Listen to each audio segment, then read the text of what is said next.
dowladda federaalka ee Soomaaliya ayaa ku guuleysatay dib u habeynta ciidamada qalabka sida ee Soomaaliyeed iyadoo loo marayo habka casriga ah ee elektarooniga waxaana lagu guuleystay in askari kasta mushaarkiisa si joogto ah ugu qaato akoonkiisa shakhsiga ah ee bangiga intaas kadib waxaa madaxda dowladda federaalka ee Soomaaliya gaar ahaan madaxweynaha jamhuuriyadda federaalka ee Soomaaliya ahna taliyaha guud ee ciidamada qalabka sida iyo ra'iisul wasaare Xasan Cali Qare iyo sidoo kale xubnaha kale ee dowladda ay dadaal badan geliyeen kordhinta mushaaraadka ciidamada waxaana bishii December ee sanadkii 2019 golaha wasiirada xukuumadda federaalka ee Soomaaliya ay meel mariyeen kordhinta mushaaraadka ciidamada iyadoo intaas kadib loo gudbiyay golaha shacabka baarlamaanka jamhuuriyadda federaalka ee Soomaaliya si ay u ansixiyaan waxaana intaas kadib loo gudbiyay golaha aqalka sare oo iyaguna meel mariyay ugu dambeyn madaxweynaha jamhuuriyadda federaalka Soomaaliya ayaana qalinka ku duugay bishii Janaayo ee sanadkan 2020 ciidamada qalabka sida ee Soomaaliyeed ayaa si toos ah mushaaraadka loogu kordhiyay waxaana si toos ah ay u qaateen lacagii loo kordhiyay taasi oo keentay in guud ahaan ummadda Soomaaliyeed ay soo dhaweeyaan arrinkaasi haddaba qaar ka mid ah wariyaasha iyo filim qaadayaasha idaacadda codka ciidamada qalabka sida ee Soomaaliyeed ayaa booqday xarumaha hore ee ciidanka xoogga dalka Soomaaliyeed ay ku sugan yihiin kuwaas oo kala ah degmada Barawe, Owdigle, Shalambood, Bariire iyo sidoo kale deegaano kale waxaana ay ka hadleen sida ay ugu faraxsan yihiin mushaar kordhinta loo sameeyay oo ay sheegeen inay moraal ahaan wax badan ka bedeli doonaan xaaladda dalka. magacaygu waa Cabdi Cali Maxamed Xanaane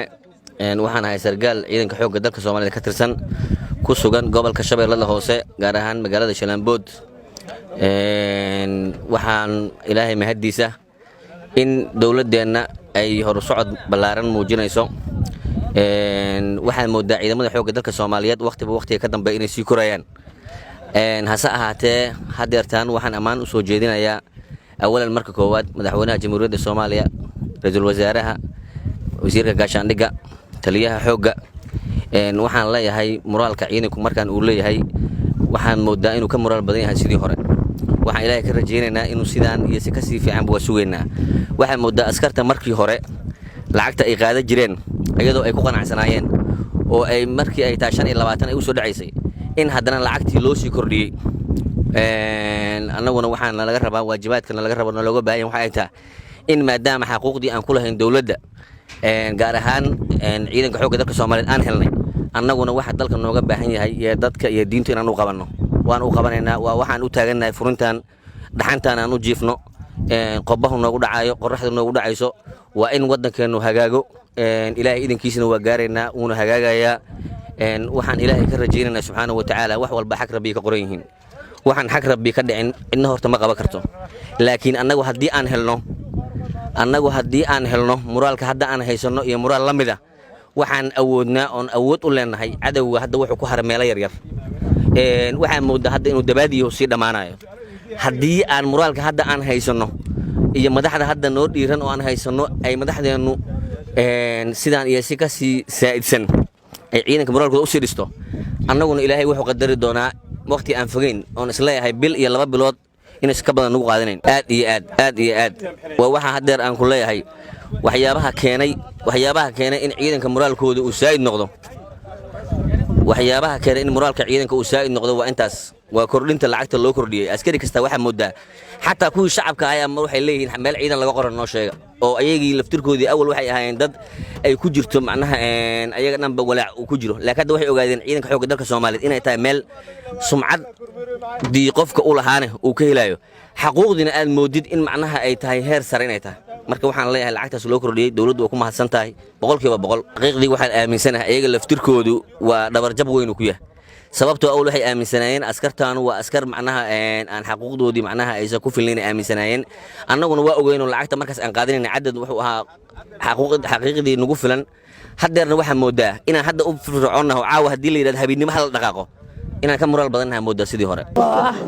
Abdiya Xasan Xalan Xuseen ka tirsan guutada 6aad qaybta 6aad ururka 20aad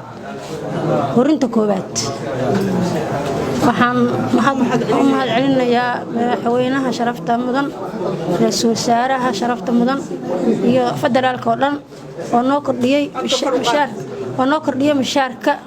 ciidamada waxaan diyaar u nahay dalkeena iyo diinteena iyo dhulkeena inaan difaacano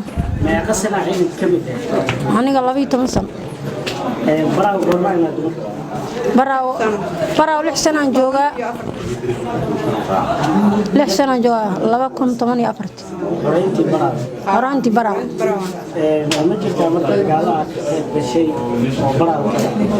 نعم بدنا دور دقال madaxweynaha iyo ra'iisul wasaaraha iyo madaxda dhan waxaan ugu baaqayaa inay macnaha ogaadaan in taageeraan oo wixii qalab ah oo ciidanku u baahan yahay ay ku soo taageeraan anaga hadda waxaan joognaa baraawan ka howlgalnaa muddo 6 sano aan joognaa alxamdulillaah dhibaatadeena waxay ahayd mushaarkaas oo nagu yar aan kala go'ayn guriga kiradiisa biyihii korontada maanta laakiin farxad aad iyo aadaan ay noola muuqataa sidaas darteed hambalyaan leenahay madaxweynaha noolaado ha waaro kii dadkiisa iyo dalkiisa iyo diintiisa anfaco ilaahay ha ka dhigo annagana 9% oo hambalyaheena waan u duceeynaa sidoo garab istaagay sida taliyaha xoogga xalayna masxaradayno oo maarta dabaaldeg sameeyno waxaan badaan ridno ku habooneed laakiin waxaan oo diiday difaacan ku jirnaa cadawga naga agdhow shacabka Soomaaliyeed inay qalqalaan waa diidnay marka sidaas aan isku garnay laakiin farxadda